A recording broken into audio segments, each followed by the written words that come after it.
as mobile infantry, Yeah. so he can be kind of closer to her. She's going to join like the Air Force part or Star. She's gonna be a pilot. Yeah. And so that's why he joins, and then she ultimately breaks up with him because she meets this other dude who's been kind of tailing her. Xander. Who's kind of a D-bag. Yeah. If I would have to say anything about him. Cool. He's just kind of like, I don't know, sketchy dude. Yeah. He seems like creepy a little bit. And he's the one who requested her to his ship. oh yeah, huh? So he was like, I heard she's about. like, oh, maybe it's fate that we're together, like, you know, that we're working together. He's like, or maybe someone requested you here. And it's like, what the fuck, creeper alert! Get your pepper spray. But then Desi does that to yeah, Desi follows Rico. Rico, the woman creeper. She's hungry for him. But hey, it's all good. The things you do for love. Or stalking, I guess. Either or. Yeah, there's a fine line. Oh yeah. What was it? Going back to their relationship. So Yes. for when they were doing this movie, they had test screenings, and I guess women were very upset over her leaving Rico Really? to pursue her job. Pursue her career? Yeah, so that's why it kind of seems choppy in there, because Yeah. you never really see her start anything with Xander. Yeah. And I guess they had put that in there where she's kind of playing them both, and I guess that offended people. Okay. So they cut a bunch of scenes with them, because it kind of alludes to like the version that we didn't see. There was a version where it's alluded that she's in love with both of them at the same time, and I guess a bunch of women at that time were like, "That's unrealistic. Someone can't be in love with two people. That's bullshit." Oh my god. And I was just like, "But why?" Like, Yeah. you have your like high school sweetheart, and then you have this guy who's right next to you, and so you have these hormones going on. I mean, it makes sense. Yeah. They didn't have to. That seemed like an odd thing.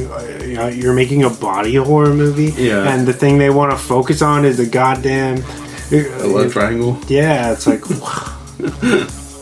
Whoa. Yeah. But yeah, love triangle, man.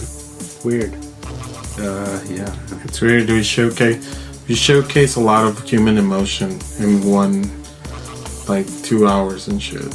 Yeah. Like we realize our fear, our longing for somebody else, or doing something for somebody else. Like Rico joined the infantry for what's her name in this movie? What is her name? I forget. Carmen. Yeah.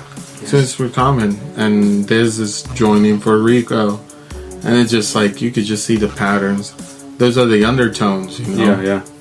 And but this movie is just it just has I mean, if you don't really pay attention to the actual plot line, then you're kind of lost most of the way, and it's not as a hard plot line to actually fall out of, but you could definitely see the human undertones in this movie are very effective, even to the point where I was telling you, Rumor, about the whole race thing. Oh yeah.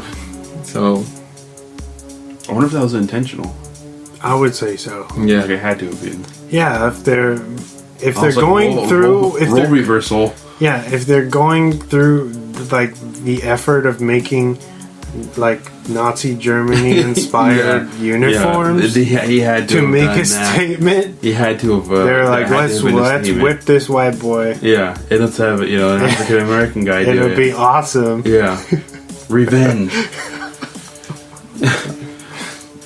And then he's like, I quit. I know. Fuck you guys. Right after. But then he gets that sense of, I don't know if it's either, I think it's more revenge than duty. when he's quitting and he finds out his fucking parents. Well, he has nowhere to go. Yeah, his parents get murdered. They literally wipe out his whole his city. Yeah, Yeah. where he's from. So then he's like, "Yo, like I got I guess nothing. I guess I'm going to war." This is all I know." You Right. know? It's almost like he has nothing to live for, and that's why he kind of for a while he becomes a little reckless and. He starts considering Desi, and and then that's what I love too is you see all of your central characters grow for the most part, and the character development is pretty cool. Yeah. And yeah, I'm gonna give this a hard 9. Nice. Hard 9. That's what I was gonna give it to. 9. Awesome. Yeah. Am I the German asshole that gets me with fucking 7? Alright. It's okay.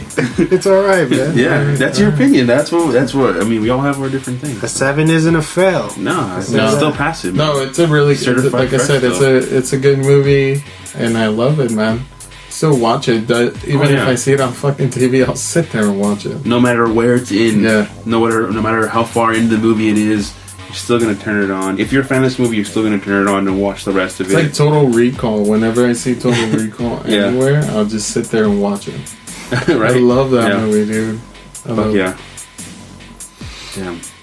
I read a story about that Casper told, where he went to pick up his daughter at she was in elementary at the time, and he went to stand in the line, I guess, to pick them up. Yeah. And these slightly older boys were like, "Oh shit, it's Johnny Rico! Your dad's Johnny Rico." That's sick. And I guess they had they started a rumor around the school where they were like, "Oh, your dad was naked in Starship Troopers," and so the two daughters get in his car, right, and they're like, basically he's driving, and they're like, "Dad, were you really in Starship Troopers?" And he's like, "Yeah, that's true." And she's like, "Were you really naked in Starship Troopers?" It's like, "Yeah, afraid so." And she's like, "Oh my god, I can't believe you would do this to me. Oh my god. My life is over." How old are these kids? Like under 11. Oh my god, yeah. Man. How fucking cool would that be, though? Yeah, and I guess he asked them. How long ago was this? He asked the boys. I think it was an interview in 2014, 2013. Okay. So not too long ago. Okay. I don't know if that was like a past thing, like, or like a recent story. Yeah, or a recent story. That's still cool though. Oh my god. I know he asked the little boys, what are you guys doing watching Starship Troopers? Why do you know about that? Yeah. And they were like, "Oh, our dads made us watch it with them." Yes. So yeah, that's parenting. Good parenting. I know you would appreciate that. That story for sure. Oh man. That's I guess my parents let me watch it. Fuck yeah. My grandpa made me watch it with him. It was all in Spanish. I'm pretty sure I'll have Jordan watch this, of course, when he's a little older. A lot older, but because of the boobies. Yeah. Still not that much boobies. But no, just those maybe like 2 or 3 scenes. Make them watch it when it's on like fucking on like Channel 5 or shit like that.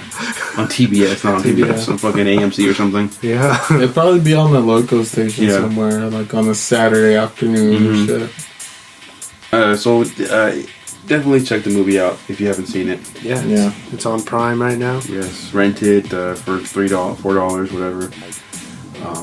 Or pick it up and own the hard copy for it. You want to live forever? Yeah. Yeah, definitely. Rico's Roughnecks. I think a lot of people don't collect movies, and that's kind of dying. But then I hear I thought I was dying, and I hear you guys and different other people wanting to go buy hard copies, and that makes me happy because, it's keeping that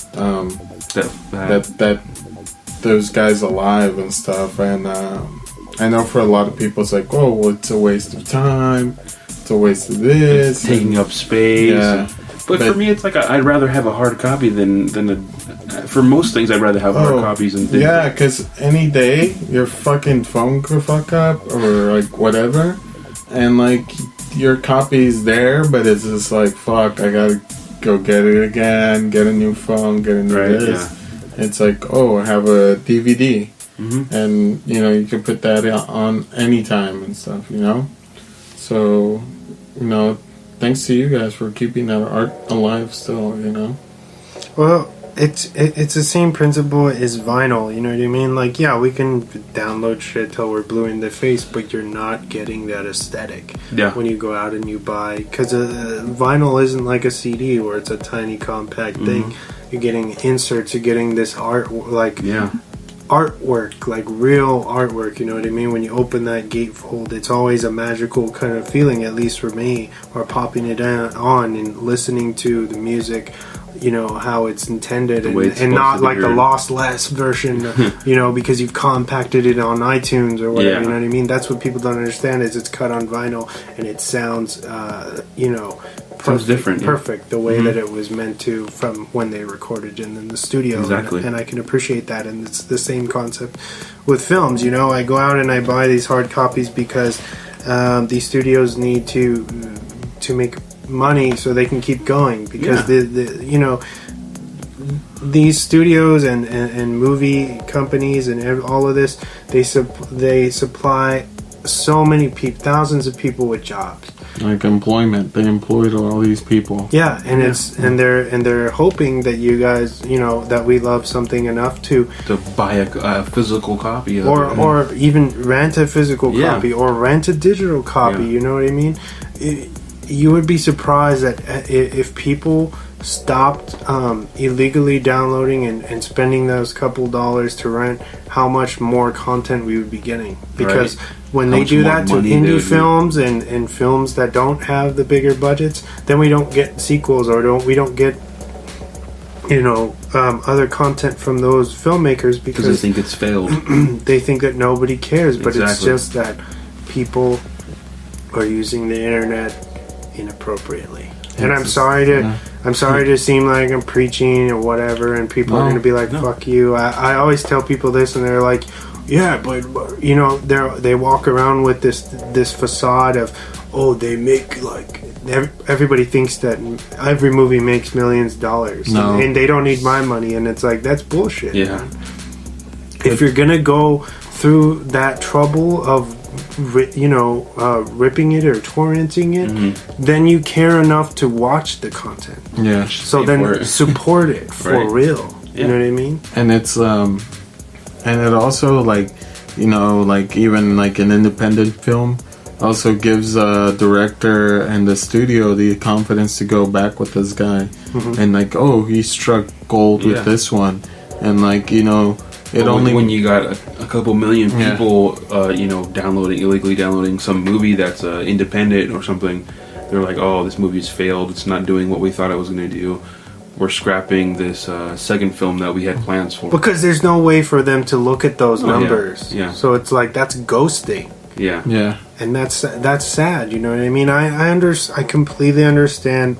People, you know, being from the working class and not being able to have the funded to you know, support everything, but whatever you guys can do, it's really important. To keep that content flowing. You know what I mean? That's the price you pay with the digital age, though, too, because then you have these guys who can do that type of stuff and hack things and and whatever. And that's the same thing with comic books, because all comic books now are digital. They're going digital, which is taking a lot of jobs from comic book shops and guys who can't resell those comic books and stuff like that. And also, it gives you.